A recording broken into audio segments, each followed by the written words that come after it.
Hello everyone, my name is Aparna. Today we are going to continue with our chapter, that is chapter 6 history. This is the fourth part for your chapter. If you have not seen the other parts, please go and watch it. We will start from here in India. We saw earlier that even in India, Sanskrit, Persian, Arabic and other classics were widely studied and translated. The Mughal emperors and even the minor kings encouraged such initiatives. This was the age when the Munshis and Munims became indispensable. No ruler could administer his kingdom without these educated managers and accountants. They wrote many books about the Mughal period. Their analytical skills and descriptive powers are reflected in this treatise. अब यहाँ पर बताया जा रहा है कि India में भी जो लैंग्वेज है वो क्या हुआ, चलन में आया. इंडिया में संस्कृत, पर्शियन, अरेबिक और बहुत सारे अदर क्लासिक्स जो लैंग्वेज थे वो पढ़े गए और ट्रांसलेट किया गए. मुगल एम्परर्स जो थे और साथ में जो माइनर किंग्स हुआ करते थे, मींस जो छोटे राजा हुआ करते थे, उन्होंने भी इस चीज़ को एनकरेज किया, ऐसे इनिशिएटिव्स को एनकरेज किया.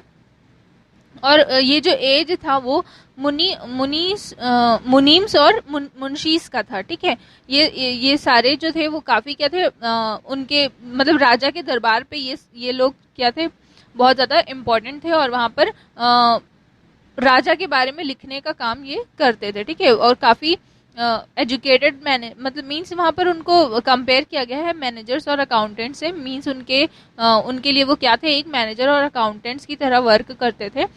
इन्होंने बहुत सारे मुगल पीरियड में बहुत सारे बुक्स लिखे हैं. इनके जो स्किल्स थे और डिस्क्रिप्टिव पावर था वो उनकी ट्रीटीज में are reflected in this treaties, वो ट्रीटीज में दिखाई देता है. The middle class during the Mughal period had one more striking feature. It represented a mix of Indian and Central Asian cultures. The people took inspiration from all these different sources.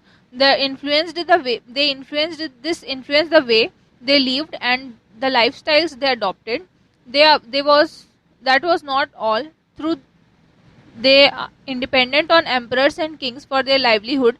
They were proud of their independence, even criticizing them. For example, many munshis even criticized Aurangzeb for his religious policies. ठीक है, अब देखिए यहाँ पर बताया जा रहा है कि जो मिडिल एज में जो मुगल पीरियड था, ठीक है, मुगल पीरियड में इंडियन कल्चर और जो सेंट्रल एशियन कल्चर था वो एक तरीके से मिक्स हो गया था. मिक्स होने के कारण जो लोग थे वो इन चीज़ से अलग अलग चीज़ों से यह है इंस्पिरेशन लिया करते थे और वो दूसरों की लाइफस्टाइल से, दूसरों की लाइफ से जिस तरीके से वो जीते हैं वो काफ़ी उस चीज़ से इन्फ्लुएंस थे और अपनी लाइफ में भी अडॉप्ट करना चाहते थे. साथ में जो एम्परर्स थे और किंग्स थे वो अपने इंडिपेंडेंस को लेके बहुत ज़्यादा ही क्या थे, प्राउड थे और दूसरों के रिलीजियस पॉलिसीज़ को या दूसरों के तरीके को क्या करते थे, बहुत ज़्यादा क्रिटिसाइज करने का काम करते थे. There was one other significant difference between India and Europe. In Europe, the printing press was widely used to publish books and spread ideas. In India, the use of this new invention was next to negligible, which hampered the spread of new thinking.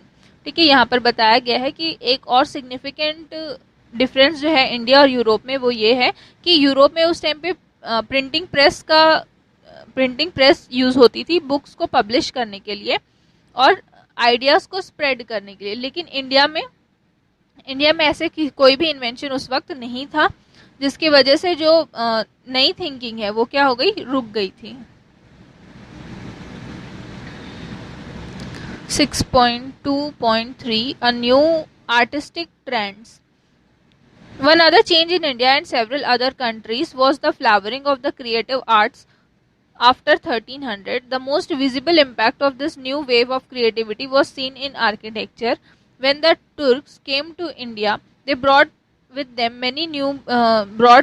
new building techniques such as the use of domes and arches. The technique of using domes and arches in building was developed in ancient Greece and Rome. ठीक है, अब यहाँ पर बताया है कि जो नए जो चेंजेस आए, आर्टिस्टिक ट्रेंड्स में जो चेंजेस आए वो यहाँ पर बताए गए हैं. कि इंडिया में और अदर कंट्रीज में, ठीक है, इंडिया में और अदर कंट्रीज में बहुत ही ज्यादा क्रिएटिव आर्ट जो है वो सामने देखने को आया 1300 के आसपास। सबसे जो विजिबल इम्पैक्ट था वो ये था कि आर्किटेक्चर में उन्होंने क्या यूज की, क्रिएटिविटी को यूज किया। क्या क्रिएटिविटी यूज की, जब तुर्क जब इंडिया आए थे तो वो नई बिल्डिंग टेक्निक्स को लेकर आए थे, मींस उन बिल्डिंग बनाने का नया तरीका वो लेके आए थे। उसी वक्त में जो डोम्स हैं, ठीक है, मंदिर के ऊपर में ये जो डोम्स दिख रहे हैं आपको गोल सर्कल के फॉर्म पे, इसको कहा जाता है डोम्स। तो उस वक्त पे ये डोम्स जो थे वो उनका जो यूज है वो सामने आया। और साथ साथ में आर्च, ठीक है, आर्च का मीन्स ये जो पिलर्स वगैरह है ना, ये सब उनका आर्चेस के रूप पे यहाँ पर बताया जा रहा है, ठीक है। तो ये जो टेक्निक थी डोम बनाने की और आर्च बनाने की, ये एंशियंट ग्रीस और रोम से मतलब सबसे पहले जो है एंशियंट ग्रीस में और रोम में डेवलप हुई और उसके बाद फिर वो सभी जगह फैली।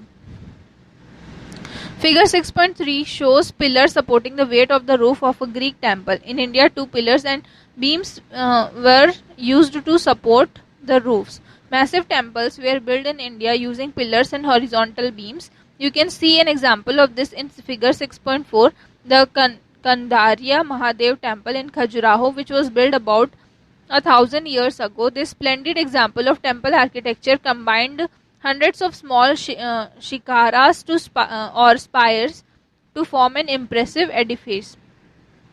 ठीक है, यहाँ पर बताया कि ये क्या है, आपका पिलर का यूज दिखाया गया है। यहाँ पर इंडिया में भी पिलर का यूज और पिलर और बीम्स का यूज जो था वो बहुत ज्यादा हो रहा था और वो रूफ को सपोर्ट करने के लिए होता था, ठीक है। ये जो पिलर्स हैं वो क्या करते हैं, आपके रूफ को सपोर्ट करते हैं, बेसिक जो स्ट्रक्चर्स रहते हैं उनको सपोर्ट करने का काम करते हैं। उसी तरीके से यहाँ पर इंडिया में भी बहुत सारे ऐसे टेम्पल्स आप देखने को मिलेंगे जिसमें डोम्स और पिलर्स का यूज होता है, हॉरिजॉन्टल बीम्स का यूज होता है। जैसे कि आपको यहाँ पर एक एग्जाम्पल दिया है 6.4 में, कमरिया महादेव टेम्पल जो कि खजुराहो में है और जिसको करीब 1000 साल पहले बनाया गया था। ये यहाँ पर बता रहे हैं यहाँ पर कि ये हंड्रेड्स ऑफ स्मॉल शिकारास ने इनको बनाया और बहुत ही ज्यादा इसका जो आर्किटेक्चर है वो बहुत ज्यादा क्या है, अच्छा है, सुंदर है। In northern Europe, churches with similar complex structures were built during the 12th century. One excellent example is the famed Notre Dame Cathedral in Paris, which is shown in figure 6.5. This architectural style is called the Gothic style. ठीक है, ये जो आपका temple दिख रहा है northern Europe की यहाँ पर बात की गई। नॉर्थन यूरोप में चर्चेस का जो स्टाइल था, जो कॉम्प्लेक्स थे, जो स्ट्रक्चर्स थे वो बने और 12th सेंचुरी के आसपास में, ठीक है, 12th सेंचुरी के आसपास में। एक एग्जाम्पल यहाँ पर दिया गया है नॉट्रे डेम कैथेड्रल का, जो कि पेरिस में है। यही है आपका ये जो फिगर दिख रहा है 6.5, यही है आपका नॉट्रे डेम कैथेड्रल पेरिस में, फ्रांस में, ठीक है। ये जो स्टाइल है, ये जो आर्किटेक्चर का स्टाइल है उसको गोथिक स्टाइल कहा गया है।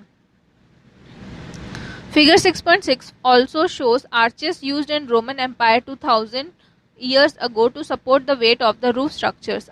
Arches were used in constructing domes as well. One example is the dome of the Pantheon, figure 6.7, built 2000 years ago in Rome. It looks absolutely grand when seen from the inside, but it isn't an impressive when seen from outside. ठीक है, अब यहाँ पर figure 6.6 में ये आपका Roman arch के बारे में बताया है, इस तरीके यहाँ पर बताया है कि किस तरीके से क्या है सपोर्ट कर रहा है, ठीक है। जो वेट है ऊपर, मतलब जो रूफ का स्ट्रक्चर का जो वेट है उसको क्या कर रहा है, यहाँ पर उनके जो ये पिलर्स हैं, बीम्स है, वो क्या कर रहे हैं, यहाँ पर उसको सपोर्ट कर रहे हैं। उसी तरीके से एक एग्जांपल आपको यहाँ पेनेथन का बताया है, जिसमें ये जो स्ट्रक्चर है, ये जो डोम दिख रहा है आपको, ये स्ट्रक्चर क्या है, बहुत ज्यादा इंप्रेसिव स्ट्रक्चर है और करीब 2000 साल पहले बनाया गया था रोम में।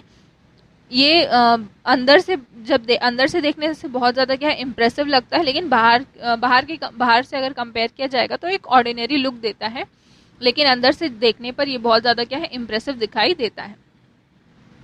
Domes that look impressive externally were the contribution of Islamic architecture. See figure 6.9, which shows the Dome of the Rock built in Jerusalem in 691 CE. We can see how grand the dome looks above an equally impressive base composed of beautifully arranged arch. ठीक है, अब देखिए यहाँ पर figure 6.9 में, ठीक है, figure 6.9 में ये जो आपको स्ट्रक्चर दिख रहा है वो एक इस्लामिक आर्किटेक्चर का इस्लामिक आर्किटेक्चर है। ये जो डोम आपको दिखाई दे रहा है ये रॉक से बना हुआ है।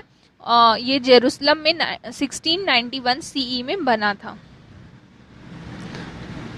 In India, the use of domes and arches made a very attractive mix with element of temple architecture in the early modern period. As a result of the fusion, a new and transformed Indian architecture took shape during this period, which both Hindu and Muslim rulers adopted. We can see examples of this architectural form in India in the Lotus Mahal in Vijayanagar, the places of Fatehpur Sikri and so on. The domes of arches of the Taj Mahal beautifully incorporated Indian design and engraving. For example, the inverted lotus crowning and dome and the brass final emanating from it in figure 6.10. The dome is shaped beautifully round like a teardrop. ठीक है, अब यहाँ पर आपको India के बारे में बताया गया है कि ये जो डोम्स थे वो इंडिया में भी बहुत ज़्यादा यूज़ होने लगे और इसको टेम्पल्स के आर्किटेक्चर में बहुत ज़्यादा यूज़ होने लगा और वो दिखने से भी बहुत ज़्यादा अच्छा लगता था, जिसकी वजह से इसका जो प्रचलन था वो क्या हो गया, बहुत ज़्यादा बढ़ गया और एक नया और ट्रांसफॉर्म्ड इंडियन आर्किटेक्चर सामने आया, जिसमें जो कि बहुत हिंदू भी उस चीज़ को अपनाते थे और मुस्लिम भी इस चीज़ को बहुत ही अच्छे से अपनाते थे। इसका नमूना आपको देखने को मिल सकता है लोटस महल में, जो कि विजयनगर में है, फतेहपुर सिकरी में, और भी बहुत सारे ऐसे टेम्पल्स हैं जहाँ पर आपको ये डोम का स्ट्रक्चर आपको देखने को मिलेगा।